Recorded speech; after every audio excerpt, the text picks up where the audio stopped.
है, भोसले काका अपना साथ देंगे। खरा मराठी माणूस, मराठी गौरव, भोसले काका अपने साथ है। हाँ काका, हाँ सर, काका कब मैं, हाँ sir.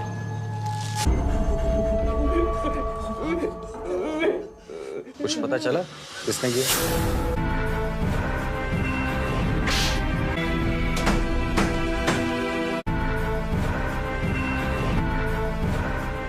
Satya and Bhiku Mahatre was so, he was so entrenched in the minds of people कि आपके इंटरव्यू में आपने खुद ही बोला है कि जब आप निकलते तो ऐसा लगता था कि लोगों की भीड़ उमड़ जाती थी और ये सक्सेस शायद मेरे ख्याल से अमजद खान को मिला था when he did Sholay and that's what you got with Satya.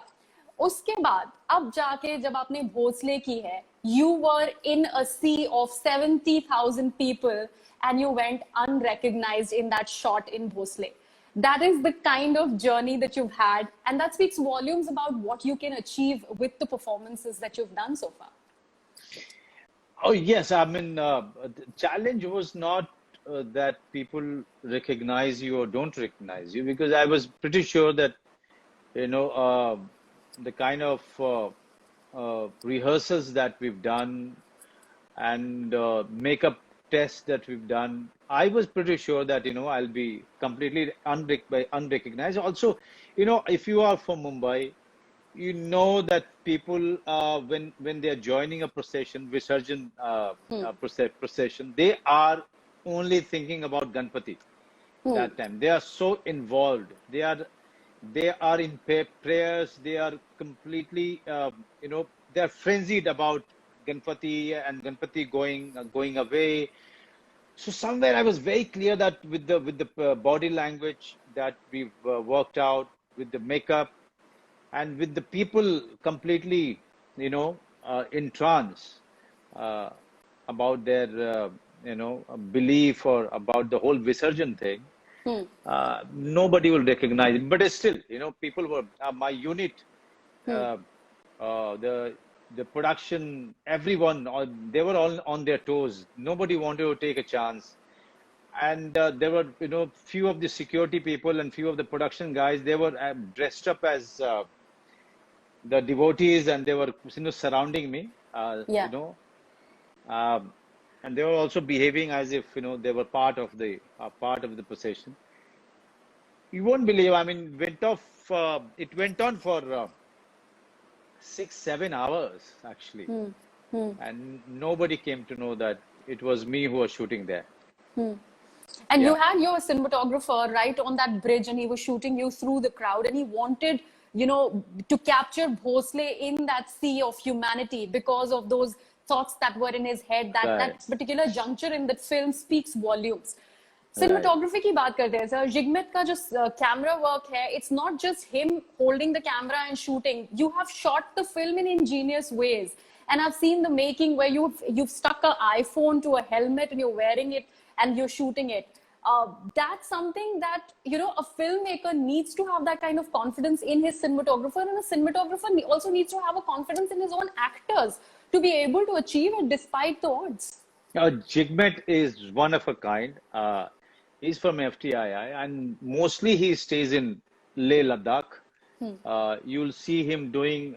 I mean, when I was shooting for Family Man, and I met Jigmet, where I met Jigmet? I met Jigmet around 25-30 kilometers, 2 hours away from Leh, because this is where this restaurant was in a very small place, and I went there just to check it out, the local food. And I was sitting there, and I met these, Indian origin guys from USA, and they were doing a documentary, and that's where I spotted Jigmet. Jigmet was actually shooting the documentary with a 5D camera, and I found him there. So, and then he took me. The next day, he took me on top of a mountain where there's so many girls, young girls. He gathered. Whom he was, he was actually teaching them skill, and he was empowering them through the workshops. So he took me there, So Jigmet is somebody who is doing completely different thing when he's not shooting, And this is a guy who was short guy, always, buzzing with ideas. Uh, I mean, by the time we shot that climax sequence in that cramped up place, in cramped up toilet, Yeah. uh, we had this, trust in each other. He he used to, come in every time and tell me how to move myself so that, the movement of the other actor is captured well. So he was always there with all his instructions, with all his trust. He's a very mild guy, very pleasant, very, very mild guy. And I would really wish you meeting him one day, because he's a he's a he's a he's quite a God's child that way. You would enjoy interviewing him. You must talk to him. Oh, I will. I would love to. Yeah, one I of would these love days. to. Yeah. Okay, and now talking about your role as Bhonsle, the fact that it's a near silent role for you. You've hardly Right. said anything in the film, Right. and yet it's so impactful. When in your career, Manoj sir, did you realize the importance of silences for an actor? Actually, my first film, Bandit Queen. If you get time to revisit that film, see that film. My role was almost the same. I mean, almost no dialogue. I I love to be silent in front of the camera.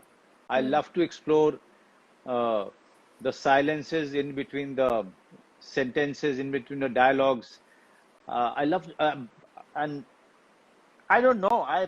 When I'm in character, I I hate having dialogues. I mean, it may sound quite bizarre, but when I was shooting for Bhosle, all those 10 words that I said, Huh.